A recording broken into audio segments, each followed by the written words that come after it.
महात्मा बुद्ध और अंगुलीमाल। एक बार महात्मा बुद्ध विचरण करते हुए कौशल राज्य की राजधानी श्रावस्ती में गए। कौशल के महाराज प्रसेनजीत महात्मा बुद्ध के परम भक्त थे। महाराज ने महात्मा बुद्ध का बहुत आदर सत्कार किया, किंतु बुद्ध को लगा जैसे महाराज कुछ चिंतित और उदास हैं।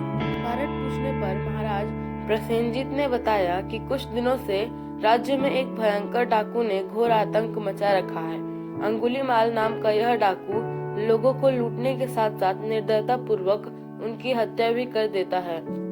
राजा ने बताया कि क्रूर अंगुलीमाल का नाम कुछ और ही था, पर उसने प्रतिज्ञा की थी कि वह 1000 लोगों की हत्या करेगा। मारे गए लोगों की ठीक संख्या याद रखने के लिए उसने एक तरकीब निकाली।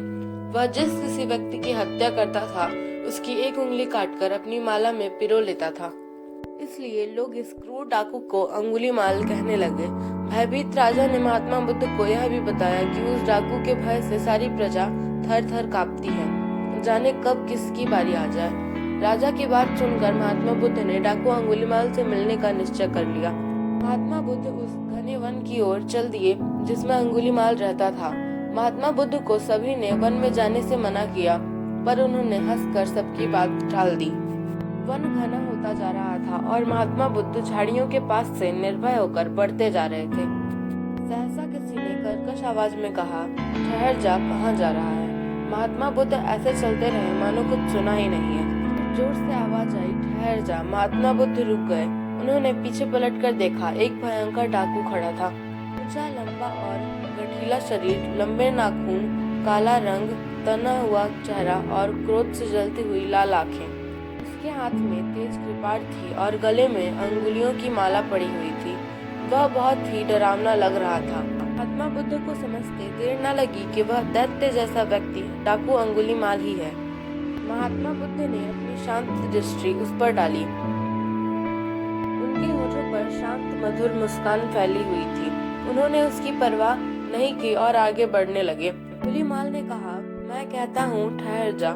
महात्मा बुद्ध ने अत्यंत मधुर वाणी में कहा, मैं तो ठहर गया, पर तुम कब ठहरोगे? अंगुलीमाल चकित रह गया। आज तक उसने ऐसा कोई व्यक्ति नहीं देखा था जो उसके सामने खड़ा होकर शांत भाव से मुस्काने का साहस कर सके। देखते ही बड़े बड़े साहसी लोग डर जाते थे। अंगुलीमाल बोला, हे सन्यासी, क्या तुम्हें डर नहीं लग रहा है? देखो, मैंने कितने लोगों को मारकर उनकी अंगुलियों की माला पहनी है। महात्मा बुद्ध बोले, तुमसे क्या डरना? हमें उससे डरना चाहिए जो सचमुच ताकतवर है। अंगुलीमाल अवाक रह गया। उस पर महात्मा बुद्ध के शब्दों का जादू जैसा प्रभाव पड़ा। एक बार उसे ऐसा लगा जैसे किसी अनजानी शक्ति ने उसका हृदय बदल दिया हो। वह महात्मा बुद्ध के सामने घुटने टेक कर झुक गया और बोला, भगवान, मैं आपकी बात नहीं समझा। महात्मा बुद्ध बोले, अंगुलीमाल, जीवन स्वयं ही दुखों से भरा है। तुम अपने कर्मों से उन दुखों को और बढ़ा रहे हो।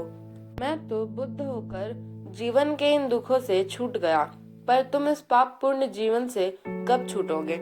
अंगुलीमाल महात्मा बुद्ध की बातों को ध्यान से सुनता रहा।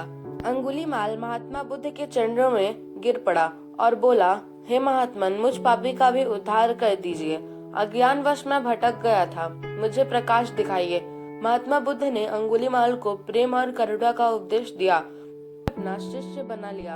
आगे चलकर यही क्रूर डाकू देखते ही देखते संत बन गया। दयालुता एक ऐसा भाव है जिससे कभी कभी बड़े हृदयहीन, दुष्ट, भयंकर डाकू, हत्यारे और पापी लुटेरे भी बदलकर उदार, सच्चे और पवित्र हृदय के मनुष्य ही नहीं, उच्च कोटि के महात्मा और भक्त बन जाते हैं।